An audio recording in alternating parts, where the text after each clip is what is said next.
ملک شام کے السویدہ علاقے میں لڑائی ابھی بھی پوری شدت کے ساتھ جاری ہے اور ہر ممکن کوشش کے باوجود ابھی تک جنگ بندی نہیں ہو سکی۔ لگاتار سیز فائر کی جنگ بندی کی خبریں وہاں سے سامنے آتی ہے، لیکن گراؤنڈ پر زمین پر اس کا کچھ بھی اثر نہیں دکھتا اور پوری شدت کے ساتھ لڑائی جاری ہے۔ ادھر خبریں یہ سامنے آ رہی ہے کہ وہاں کے 1500 سے زیادہ لوگوں کو اب دوسرے علاقے میں شفٹ کر دیا گیا ہے، منتقل کر دیا گیا ہے اور خود حکومت یہ کام کر رہی ہے۔ اس کے علاوہ ملک کے مختلف علاقوں سے جو قبائلی وہاں پہنچے تھے اور دروز کمیونٹی کے خلاف جو جنگ میں حصہ لے رہے تھے، اب احمد الشرع کی حکومت تمام قبیلوں سے کہہ رہی ہے کہ وہ ہتھیار کو ڈال دے، وہاں سے واپس نکل جائے۔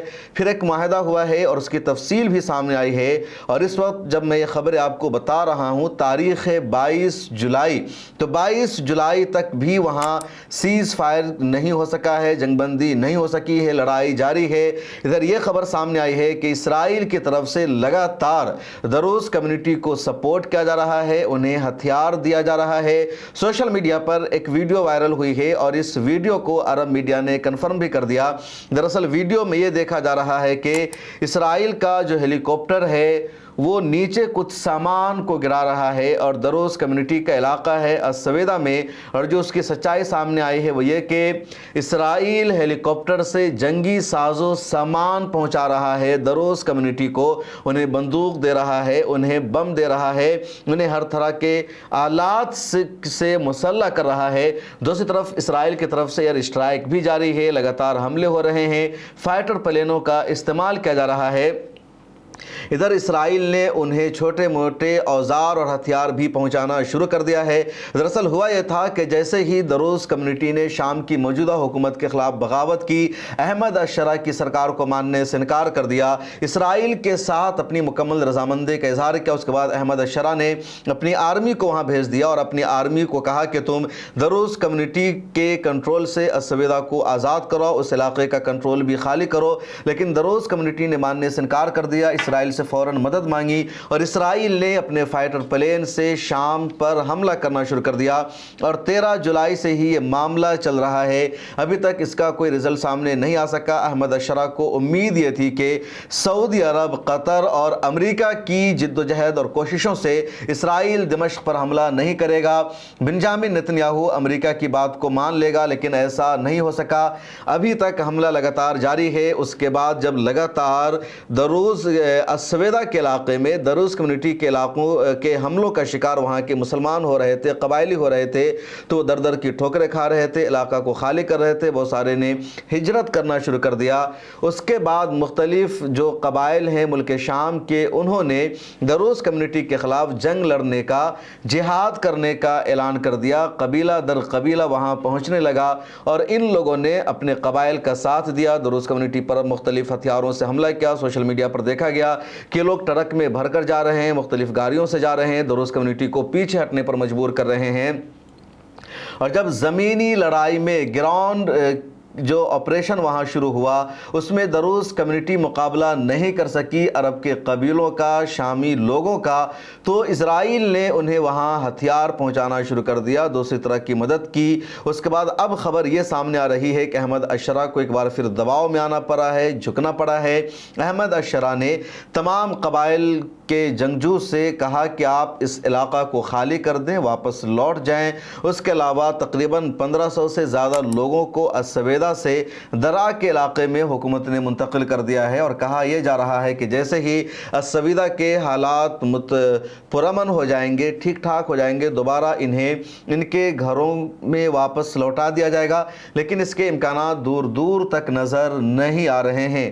اس کے علاوہ یہ بات بھی سامنے آئی ہے کہ جنگ بندی کا ایک معاہدہ ہوا ہے جس کے تحت شام کی جو آرمی ہے وہ السویدہ میں داخل ہوگی، لیکن نیشنل ہائی وے پر ہی یہ آرمی رہے گی یا بڑے علاقوں میں رہے گی، اندر شہر میں داخل نہیں ہوگی، گلی میں نہیں جائے گی، ولیجز میں نہیں جائے گی۔ اور شام کی موجودہ آرمی کی ذمہ داری یہ ہوگی کہ جو وہاں آپس میں لڑائی جاری ہے، خانہ جنگی کا جو سلسلہ شروع ہو چکا ہے، اس کو ختم کرنا، اس پر قابو پانا، تو یہ شام کی آرمی کو ذمہ داری دی گئی ہے۔ محمد الجولانی، جن کا نیا نام احمد الشرع ہے، پچھلے دنوں انہوں نے ایک بیان جاری کر کے کہا تھا کہ جو لوگ امن چاہتے ہیں उनके लिए मैं अहमद अशरा हूँ, और जो जंग चाहते हैं उनके लिए मैं पहाड़ों का बेटा मोहम्मद अल जुलानी हूँ। मैंने इन्हीं पहाड़ों के बीच में रह करके बशार अल असद के इक़्तिदार का तख्ता पलटा है, यहाँ एक नई हुकूमत कायम की है। मुल्क शाम में अब हम नई बगावत नहीं चाहते, नई खाना जंगी नहीं चाहते, हम अमन और पीस चाहते हैं, शाम को आगे ले जाना चाहते हैं। लेकिन ये लोग अभी भी शाम के हालात को ख़राब कर रहे हैं, शाम की हुकूमत में एक नई हुकूमत बनाना चाहते हैं, इसलिए बर्दाश्त नहीं किया जाएगा। इसराइल खुलकर दरोज कम्युनिटी का साथ दे रहा है। शाम को इस वक्त उसने फ़ौजी सतह पर बेहद कमज़ोर कर रखा है, लेकिन अभी तक मुल्क शाम को तुर्किया, सऊदी अरब से वो सपोर्ट नहीं मिल सका जिस तरह के सपोर्ट की उम्मीद थी। और इसी वजह से पूरी दुनिया में मायूसी छा गई है कि मुल्क शाम, जिसका इस्लाम से गहरा रिश्ता है, मुसलमानों से गहरा रिश्ता है, कुरान में, हदीस में जगह जगह मुल्क शाम का तज़किरा है। शाम और इराक़ की सरज़मीन को अंबिया अलैहिमुस्सलाम की सरज़मीन कहा जाता है। हज़रत खालिद इब्न वलीद रज़ियल्लाहु ताला अन्हु को फ़ातिह इराक़ व शाम कहा जाता है। कई बड़ी बड़ी जंग इन लोगों ने यहाँ लड़ी है और शाम को पूरा फ़तह कराया। जब हम शाम की बात करते हैं तो आज का फ़लस्तीन, लबनान और उर्दून भी माजी में शाम का ही इलाक़ा था, और रोमन एम्पायर का ये सबसे बड़ा ख़ित्ता था।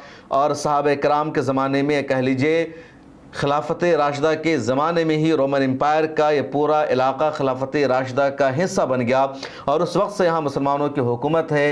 कई खिलाफत के ज़माने में दिमश्क और शाम बाज़ाब्ता सेंटर रहा। उसी इलाक़ा में जन्म लेने वालों ने क़िबले अव्वल को कई मरतबा ईसाइयों के कब्ज़े से आज़ाद कराया, लेकिन एक बार फिर क़िबले अव्वल यहूदियों के कब्ज़े में है और वहाँ के लोगों पर ही जुल्म किया जा रहा है। और इसराइल का जो एजेंडा है ग्रेटर इसराइल का, तो उसमें पूरा शाम तकरीबन आ जाता है। इधर शाम के लोगों को शायद इस बात का एहसास हो रहा है कि अगर इसराइल अपनी मौजूदा सरहद से आगे बढ़कर शाम के कुछ इलाक़ों को अपने कब्ज़े में ले लेता है, यहाँ वो कुछ लोगों की हिफाजत के नाम पर अपनी आर्मी को उतार देता है, तो ये मुल्क शाम की तारीख़ का सबसे बदतरीन दौर शुरू हो जाएगा और इसे बर्दाश्त नहीं किया जाएगा।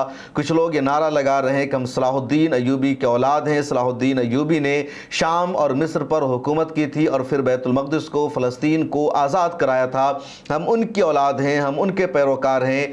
और ये नारा लगाते हुए, ये नज़म गाते हुए, इस तरह की नशीद गुनगुनाते हुए ये लोग असवेदा के इलाके में पहुंच रहे हैं।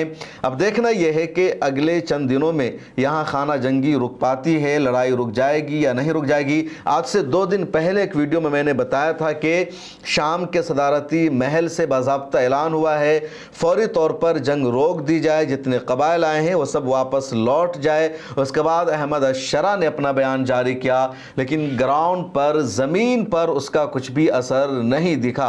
और यहाँ जो सबसे बड़ा अहम सवाल है, जो सबसे ज़्यादा चौंकाने वाली बात वो ये कि इसराइल का हमला, इसराइल ने फ़लस्तीन पर हमला करके उसको नक्शा बदल दिया, उसको इसराइल बना दिया। उसके बाद उसने ईरान पर हमला किया, इससे पहले कई मुल्कों पर हमला किया, उर्दून, मिस्र और कई सारे ममालिक पर उसने माजी में हमला करके वहाँ की आर्मी को, वहाँ की जंगी ताकत को ख़त्म कर रखा है। और अब उसने मुल्क शाम पर फिर हमला कर दिया। इसराइल को यही लग रहा था कि अहमद अशरा की क़यादत में शाम में खाना जंगी का ख़ात्मा हो गया है।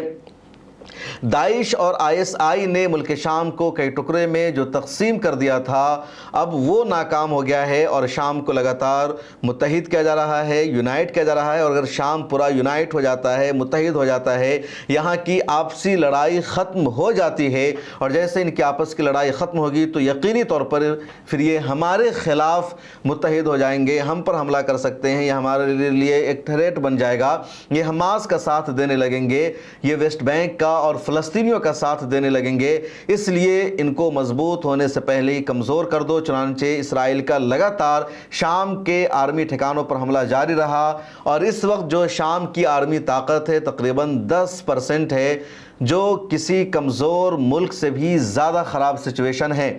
और अब असवेदा में दरोज कम्युनिटी के नाम पर जिस तरह इसराइल वहाँ मुदाखलत कर रहा है वो शर्मनाक है। पिछले दिनों इसराइल के इस अमल से परेशान होकर सऊदी अरब का हैरान करने वाला बयान आया था कि इसराइल जिस तरह ख़ित्ते में मनमानी कर रहा है, जिस पर चाहता है हमला कर देता है, वो चौंकाने वाला है और इस पर सभी को सोचना होगा।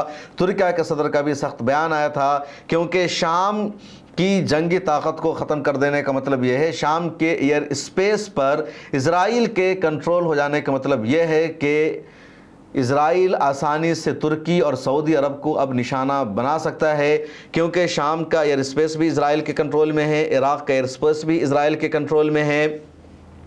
और जब इन दोनों मुल्कों का एयर स्पेस इज़राइल के कंट्रोल में है तो फिर इज़राइल के लिए तुर्की पहुंचना या सऊदी अरब पहुंचना बहुत आसान है। इराक़ की जो सरहद है वो तुर्किया से भी मिलती है और सऊदी अरब से भी मिलती है।